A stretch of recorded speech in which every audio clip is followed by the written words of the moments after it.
I'm Jamie Gibson, and I'm a Kentucky girl. Today I'm out spinning my wheels looking for a gift. So I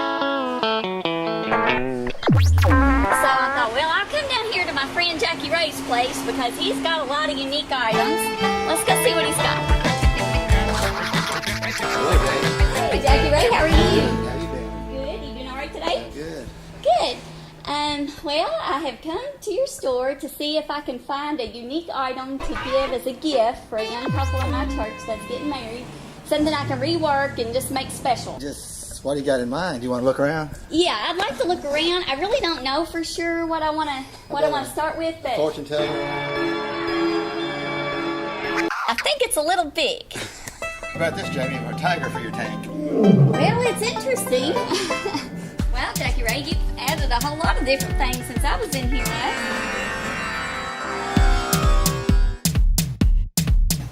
Hey, Jackie Ray, can I look inside this? Yeah, look inside. Wow, this looks pretty cool. Looks like it was an old toolbox, you think? Yes, I think so. Still has its little tray in it and everything. Look at it dovetailed on the sides. Oh, yeah.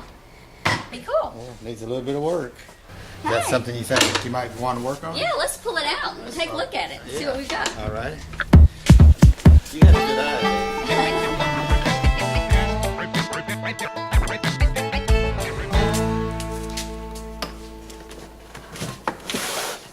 Okay. Well, the first thing I'm going to do is see if everything on the box is solid and see if there's any minor repairs that need to be made. So I'm just going to look it over. You kind of tug on everything. We're just going to secure that back with a couple little nails. Now I'm just going to start cleaning it off. Once I get it, all the dust basically off of it, then I can start sanding and getting ready for the finish. These are just basic sheets of sandpaper, and this one happens to be 150 grit. So I just usually start at the edges and try to get off the rough splintery parts. So you kind of have to go at it from different angles. And what that does is it brings out the irregularity. Not aiming for perfection, but just to hit the high places. Another reason I really like to work with wood is because I find it therapeutic. You can take out a lot of frustration on a piece of wood.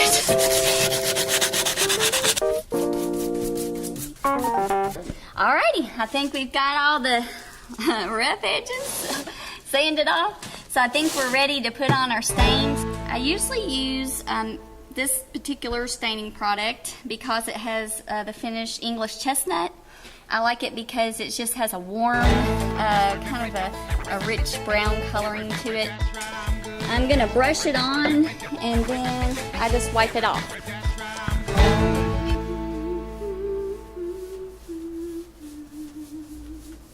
Okay, well, let this dry overnight, and now we're gonna take off the hardware and we're gonna put on a first layer of paint. Okay, for this piece, I've decided to go with blue. I really like the color blue. I think it has a lot of punch to it. It's a fun color. I really like angle brushes better than flat, just because you can, and for me, it seems a little bit easier to use to get in those hard to reach spaces.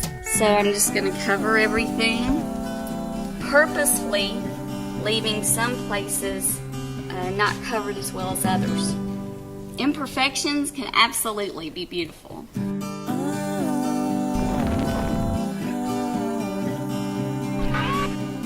Well, now that the first coat of blue paint is dry, I'm going to put on a second coat. And this color blue is a little bit darker than the first color, and it's actually called nautical blue. But you don't have to stay in the same color family. A lot of times I'll use totally different colors throughout the layering process. And the reason I like to use different colors is because you're attempting to kind of give the piece a little bit of paint history, but you're doing it really quick. So it's kind of simulating that it was painted, over the years, and then someone else got it and they painted it a different color, and so on and so forth.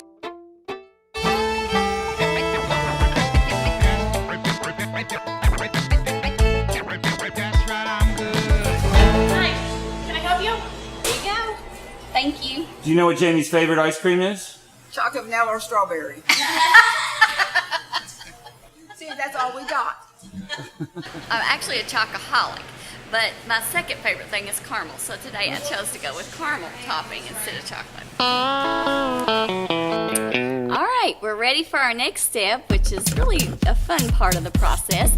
We're going to get to beat this trunk up even more than it already is and make it look even more newly old. And I like to use a lot of different tools. One of my very favorite tools is a set of chisels.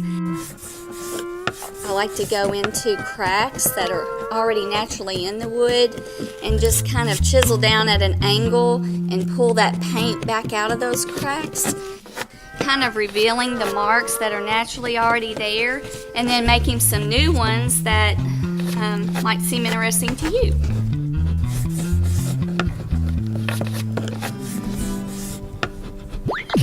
I usually just use the sandpaper on all the rough edges, or if there's a deep pit that's pretty rough, I'll use it down in there.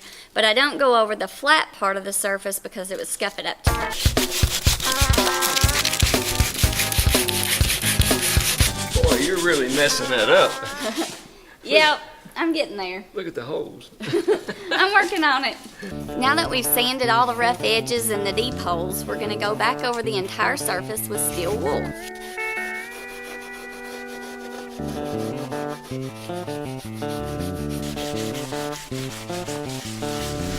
Alrighty, now I'm ready to dust it off and put a coat of stain on it.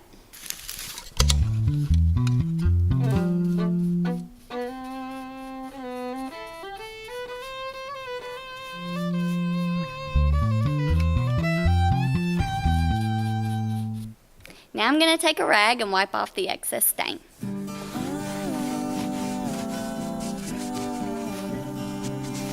You can see as you start to wipe it off what that stain does.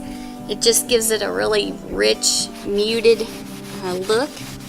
It's just really sweet.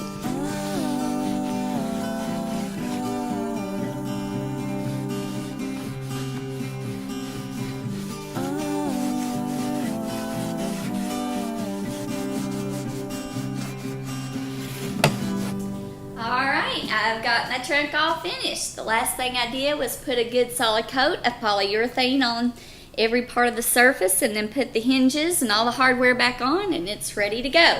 I think this is a good spot.